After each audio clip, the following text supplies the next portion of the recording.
Hello, my friends, and welcome to the Mid-Career GPS podcast. I'm your host, John Nerrell. This is the show for mid-career professionals who feel stuck, undervalued, or unsure what's next, and know that doing more isn't the answer. Here we focus on how you show up, how you make clear decisions, build influence, and take control of your career. Let's get started. I often hear people say they want to be paid what they're worth. But here's the problem with that statement. You can't. See, your worth is infinite. And in today's episode, my guest and I talk about that and where it impacts your ability to advance your career and advance your compensation. In a few moments, you'll hear my conversation with consultant, speaker, and co-founder, Candyce Hunt. She's a TEDx speaker, leadership strategist, and career coach with nearly 20 years of experience leading multi-unit operations for billion-dollar brands that include Ross, Dollar General, WeWork, and Kohl's. She is the co-founder of the 5-Minute Career Hack podcast and the creator of Get Off the Clearance Rack and the Dominion Code frameworks, equipping high performers and organizations to stop undervaluing their talent, communicate with clarity, and lead with purpose. If you are ready to show up with more value and impact, this episode is for you. So it is my pleasure to introduce you to Candyce Hunt. Hey there, Candyce Hunt. Welcome to the Mid-Career GPS podcast. So great to have you here today. Thank you for having me. I'm excited about today's conversation. I am. I appreciate how we got connected and everything. Your story is especially fascinating. I don't want to wait. So what was your mid-career moment? Yes. So that's one of the stories because my career moves so fast that my mid-career could be tomorrow. But I can say that there was a moment. I didn't realize it was my mid-career moment until later, but I can now easily identify this was that pivotal moment that pretty much shaped how I moved in my career. And I shared, and I've been heard talking about this on several podcasts. It was like one of the most talked about TikToks in 5-Minute Career Hack history. And it was the time that I accepted a salary for $85,000. And soon after that, I found out that my predecessor was making $175,000. And so I was born and raised in retail operations. And so I started out as an intern, and this is when I was accepting that district manager position. And it was kind of like the dream job. They would tell you like 4 years in between each position. I was like crushing it, doing it in 2 years or less. So it was like, mama, I made it. And then when they offered me this salary, because I did not have the education, I didn't trust the relationships around me to ask more questions, I ended up saying yes to a salary that was well below my value and my worth for several different reasons. And we can talk about that as we go. Sure. But for years, the realization of that actually made me really upset. I was mad that the person offered that to me. I was mad at myself for accepting it. And I carried that around for far longer than I ever wanted or anticipated. And then once I realized, and that's where a lot of my work is rooted, that in the Get Off the Clearance Rack, I realized that it wasn't their fault. And quite honestly, I accept responsibility. It wasn't my fault. I was misinformed about my truth. I did not believe that I deserved more. If I had, I would have asked for more. So I was believing that I needed to be grateful for what they were offering me because I'm just under 30 years old. I mean, you all are giving me $85,000. Nobody in my family has ever made this much. So this must be right, even though I felt bad about it in my gut. And so, I didn't believe in what the truth was about myself, and that caused me to not advocate for myself. And in turn, it led to being undervalued for majority of the rest of my career, probably for at least the next 10 years. So I'll cut the story off there because I know you probably want to dig in and ask specific questions, but that was that moment that I realized like, hey, this has really influenced my full trajectory of my career. And let me kind of go back and remember that story and understand its intent so that I can move forward more positively. Well, first, I want to thank you just for being really vulnerable with us right off from the start, because that's a tough story to tell. Yeah, it's embarrassing. Right? Well, okay, It so was. so Yeah. now that you know on the other side, Yeah. right? How did you maneuver those next few months, or really how long ever you were in that role, Hmm. knowing that essentially you were being paid less than half of what your predecessor was? Yeah. So, there are several points. Again, I realized it probably a few months later because someone told me. And so, of course, there's that initial sting, but then you start to bargain with yourself about where you belong. And you start to negotiate with yourself of if I say something or if I get too loud, then I might lose my position. Nobody ever told me that, John. I made this stuff up of I Right. might put myself at risk if I say something. So I didn't say anything right away. I just started to get on this train that I think most of us get on of trying to prove that we actually deserve more. So I spent a lot of time in that position of, well, let me prove to them that I deserve more. And then I had a few conversations with a mentor and who actually convinced me to have a conversation with my supervisor. But long story short, that did not turn out well, mainly because I had already accepted the Yeah. salary. So it wasn't a thing where I could turn around and have them reverse it. But of course, they gave me, hey, here's a few things that you can do to turn this, to advocate for yourself at review time. And honestly, while yes, I worked on those things, there were still some internal things that I needed to do to really understand what I was supposed to be paid. And so even as was going through the role and I started to even notice and learn that the people who reported to me, they were really close to me in salary. So then Mm. it was like more realizations and to put a pin on a question, what I realized eventually was that it was going to take me to physically move out of that role and out of that company to even start to right size this.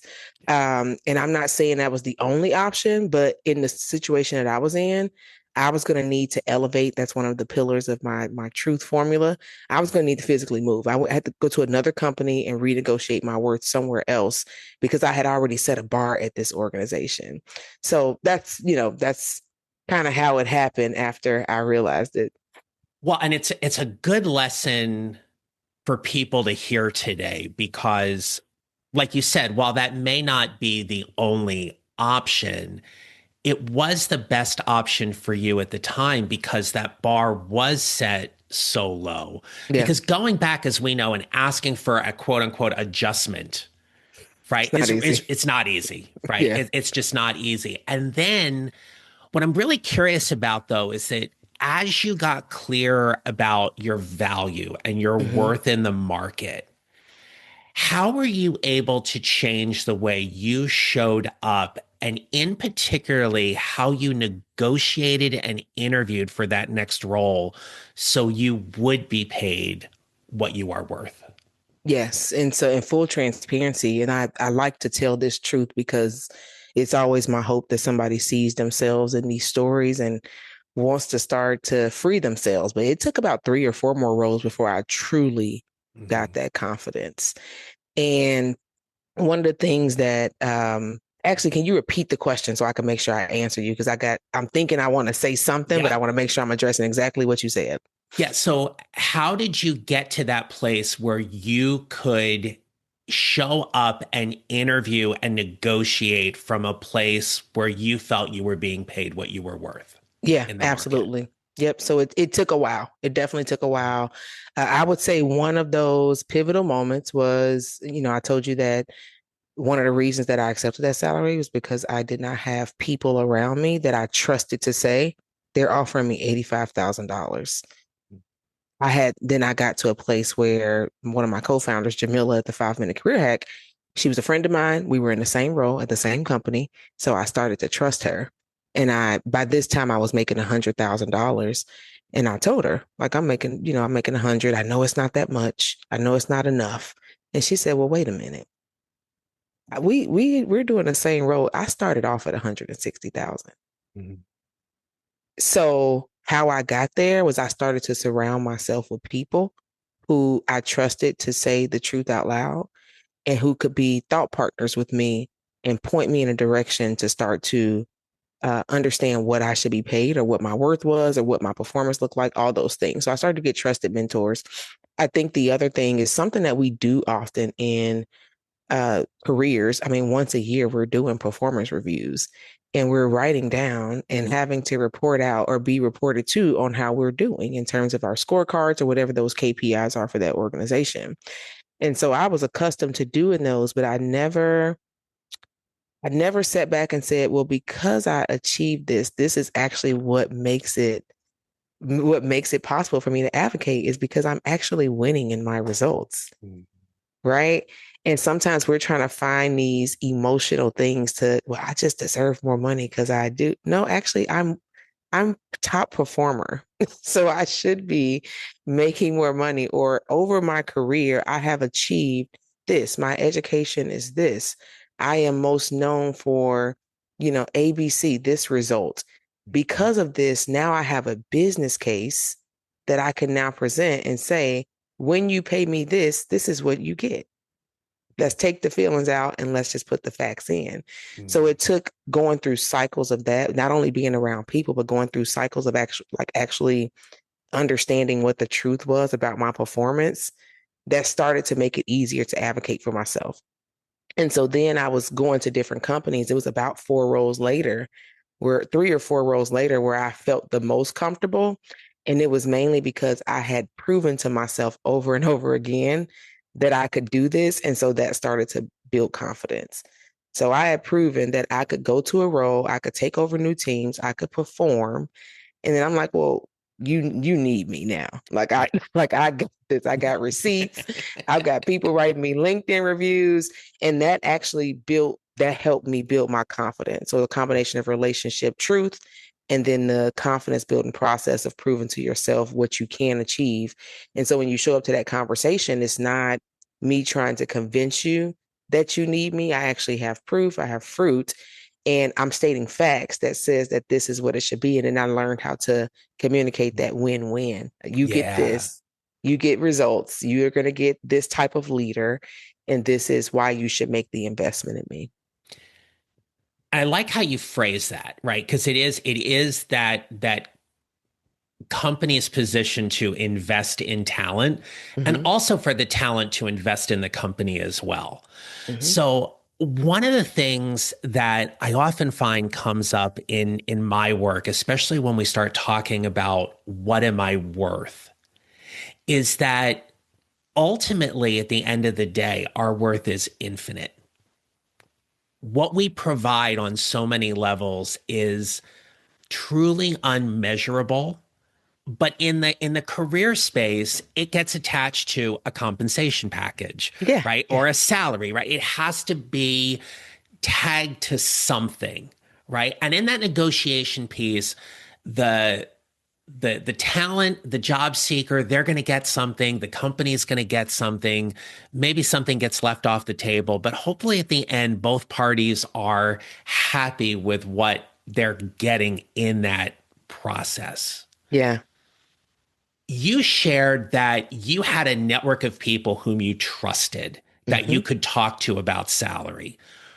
For people who don't have a network they trust, or they're unsure where to get that kind of data or information about how to position themselves in the market, where would you tell them to look? Yes. Excellent question. Excellent entry. I've been waiting for someone to even like put worth and value in the same sentence or talk about worth so I can put worth and value in the same sentence. Because you're exactly right. Your worth is infinite. Your value is the number, right? So Mm. you can't pay me my worth. Like if I can go spiritual on you, or I could just go like, I'm Candyce. You can't pay me my worth, but you can pay me the value. And there's tools that you can use if you don't have the network. So I'm going to talk about the tool first, and then I'm gonna maybe give a couple tips on that network Sure. piece. But the tools, there's several different ones. I'm compelled to because I'm 5 Minute Career Hack. We love PayScale. We've done some work with PayScale. We actually have on our website, there's a free PayScale tutorial. So there's PayScale and organizations and platforms like it, where you can go in and you can put in your experience, your education, a job that you're after, and it'll give you a number down to the cent and tell you what you should be advocating for in your market, in your industry, in your city, right? And so I would challenge people to find that tool. I recommend PayScale. 5 Minute Career Hack has tools on our website that links to PayScale. I would recommend them. But there's others like salary.com, Glassdoor, Career Builder. There's different platforms that will show you that. But go look it up. I was actually even helping someone with a salary the other day. And I mean, ChatGPT it's a used responsibly, it's a great resource. It'll actually too, where you can get to the information much faster, point you to the resource into those salaries. So one, use your resources. You can go also to the 5 Minute Career Hack podcast, where there's episodes that Jamila Brown has recorded on how to find these specific things. So use your tools too. I think you brought up a good point around me realizing that I had people that I could trust. I was starting to develop that. And I think before I could get there, I had to really take a step back and evaluate everybody who was around me. I always recommend The Compound Effect. It's one of my favorite books, Darren Hardy, and he does the performance review on your relationships every year. He recommends that you do a performance review. And so, for the sake of this conversation, I would have us think about it this way. If you were doing your performance review and you were looking at the financial piece or even the trust piece, for the people that you spend the most time around, if they came to you and asked you, what's your salary right now? Are you comfortable just telling them? Or is there something inside you that may be ashamed to tell them, you're not comfortable telling them? Like, if there's something that gives you angst and pause, you probably need to explore why you feel that way with that person and either break the barrier or it's time to change the squad a little bit. So I'm trying to be nice about it, John. Sometimes they gotta go. They gotta go Sometimes sometimes. they gotta go. Yeah. They don't even want to be there anyway sometimes. So if I could. It's so true. So So true. yeah, so I hope so. Yeah, definitely use the tools, the resources, and then evaluate your squad. Yeah. And I think that's such an important point about really getting clear about who you want close to you, right? Because it's so much more than salary, right? We have that work bestie. It's the person whom we run to when we have a great day and also when we have a bad day.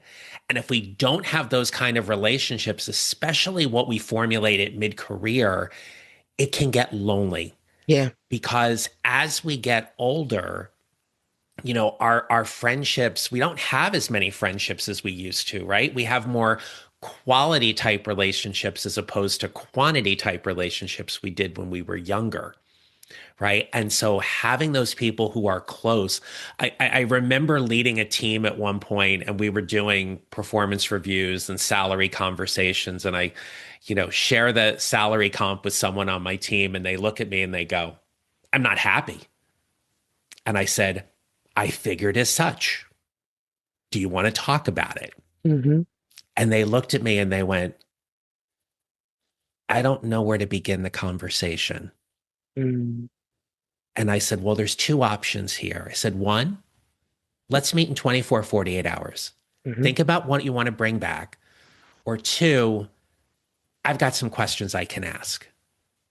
What would you prefer? mm And I just held space for them. Yeah, Right? I didn't try to make them feel better. This certainly was not going to be a conversation about being grateful for what you have. yeah, Right? And so they said to me, I'd rather come back in 48 hours. I said, great, let's schedule that meeting. And so we yeah, did. And then when they came back in 48 hours, we were able to have a conversation about where they felt they were inappropriately valued in the organization and if there was a path to correct that. And so we had a conversation about here's what this might look like internally. Here's what this could look like externally. Mm-hmm. And we got done with that conversation and they looked at me and they said, I have never had a supervisor have this conversation with me. And I said, thank you. Isn't it great that we can have this conversation? Yeah. You know, and it did. And it set them up for making some moves outside of the organization that honestly, I don't think had we had that conversation, it might not have happened in the way that it did. Yeah. But that's Yeah. because we had trust. Yes, absolutely. Absolutely. I mean, leadership, trust, I think what I drew from what you said as well is you created space for someone to be genuine. I use the term from, my church, we say humble, open, and transparent. Mm, So they felt like they were safe enough to be open and honest and humble about what they needed. And so you were still, even though you were empowering that person, you were still acting as an advocate for the organization. I have a team member who is not happy here, and it likely impacting their performance and the longevity of them being here with the organization. But at the same time, you challenge them to, think about to be true, yeah. right? And I think the reason I wanted to say that is because a lot of times the reason why we end up in these stuck places mid-career is because we are performing. Mm, We're performing and we're trying to be what makes John happy as my boss, what I think my family thinks that I should do in this role, or I'm trying to impress and please people. And we're not sitting in the space of what do I really want outside mm, of my talent, outside of my salary. Like, what do I really want and how do I really feel? And how can I start to show up authentically in the workplace? So yeah. that's what I heard that you made space for, was for that person to do what I call cut the act. Because they could have easily left that conversation Yep. and said, okay, I'm just gonna keep on pressing and gonna keep faking it till I make it. You know what I mean? But Hmm. you create a space to say, all right, let's get real so I can actually make the pivot in my career, whether it's internally or externally, that is going to help me build legacy, help me operate in truth, and ultimately get me to where I am, where I feel worthy and I'm being paid my value. Yeah. So let's talk about another V word. Let's talk Okay. about visibility. Oh, okay. Okay. So one of the things that I've seen from you and have followed you with 5 Minute Career Hack is you talk more about visibility and making sure that people are in the right rooms and at the right tables. Hmm. For that mid-career professional who is struggling from going from being the tactician to the strategist, who wants to get out of that doer type role and be in more impactful conversations around strategy and vision, what would you say to them to help them increase their visibility when this could potentially be a really big step for them in their career? Yeah, that's a really good question. And I'm gonna give a couple of what I feel are the biggest nuggets to starting to be in the right rooms. I think one of the first things is having like evaluating where you are Mhm. and really taking a look around and saying, am I in rooms or am I in places that elevate me? Or am I in places that are constantly it's costing me to be here in these rooms. And there's a few costs that I like for people to think about. Is this room, is it costing me my voice where I'm shrinking because I'm in these places? Then I probably don't belong here. Mhm. Am I in this place where my mental, is it potentially toxic? Am I mentally drained because I'm in these places? Is this a cost that I'm carrying because I'm in this place? Is it costing me my legacy? Is my family, is my future, the people who look to me, are they getting the best of me as a result of where I am? And then the other cost is money. So I'm always going to bring, is it costing me money to stay here? Am I not able to reach what I should salary rise or, get to my full salary trajectory because I'm staying in this place? And so I think if people can sit first and say, is this room or is this place shrinking my voice? Is it shrinking my legacy? Is it shrinking my mental capacity, my mental bandwidth? And is it shrinking my bank account? And if you can see where it's shrinking one of those things, then you start to say, okay, well, what do I need to do to make a move?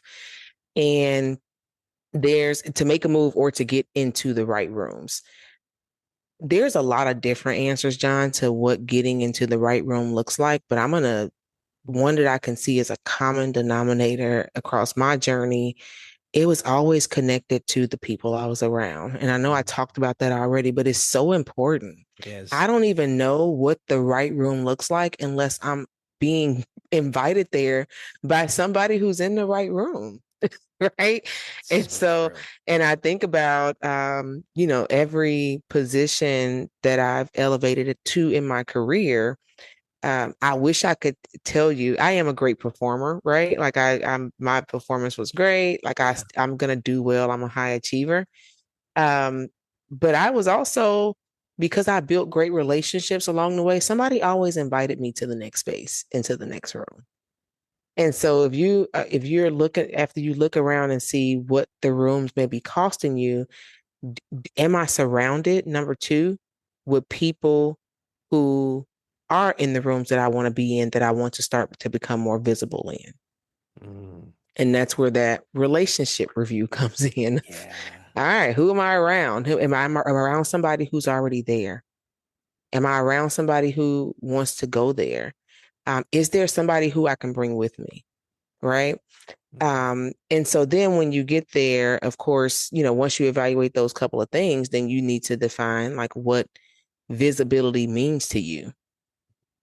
And so are you just showing up to be seen, Mhm. or is there a objective or something that you want to be known for that you can show up and make sure you're being that person?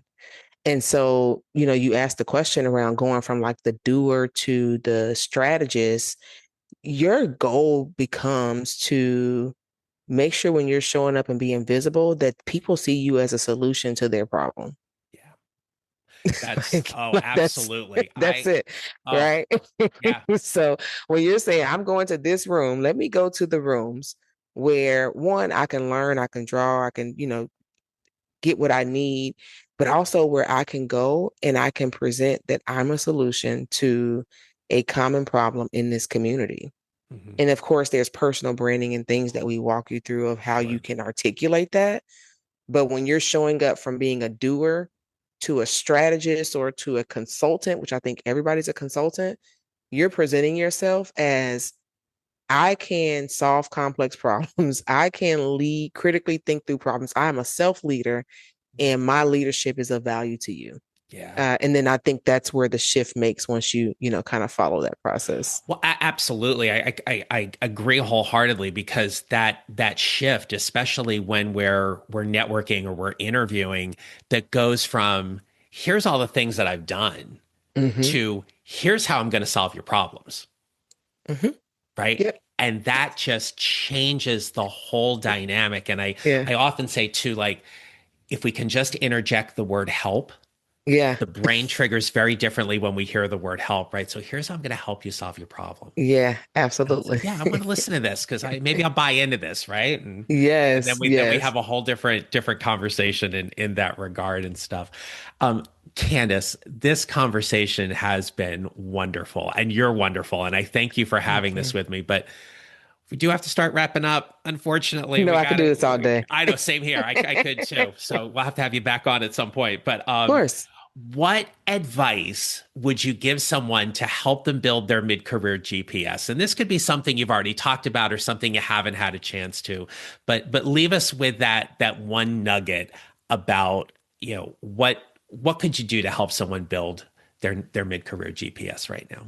Yes, absolutely. I have formula that I call, or a framework that I call the Dominion Code, and it is literally the acronym PRUE. And so if I could give advice on what you could do to make the right pivot mid-career or to just thrive, not survive mid-career is operating your truth in the facts, the data, the information that you have of where you belong, the information that you have of what you've achieved, so you can use that to make decisions about where you're going next. So operating your full truth, not just your feelings would be my advice. Awesome. That's a nice way to wrap this up. So thank you. Thank you.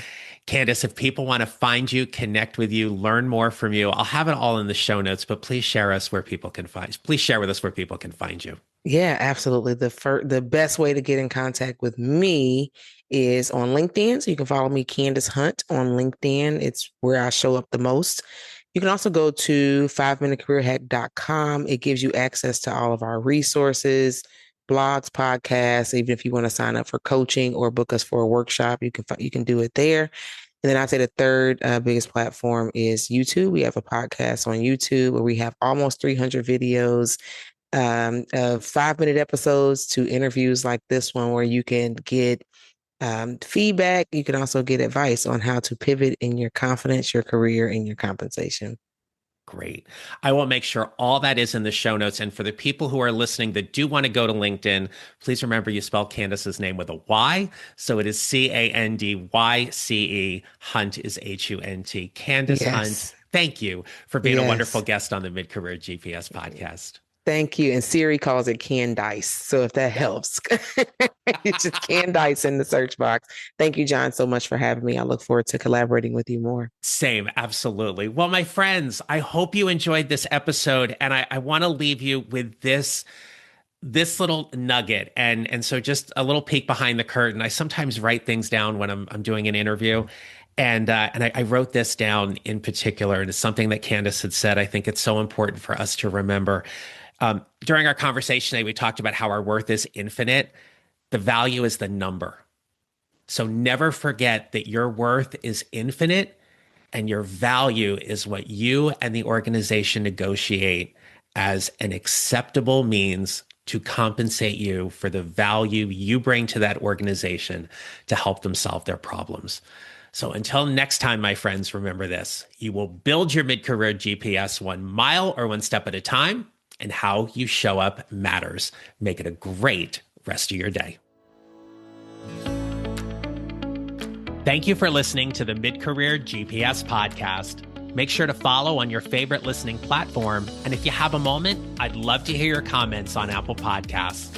Visit johnneral.com for more information about how I can help you build your mid-career GPS, or how I can help you and your organization with your next workshop or public speaking event. Don't forget to connect with me on LinkedIn and follow me on social at John Neral Coaching. I look forward to being back with you next week. Until then, take care, and remember, how we show up matters.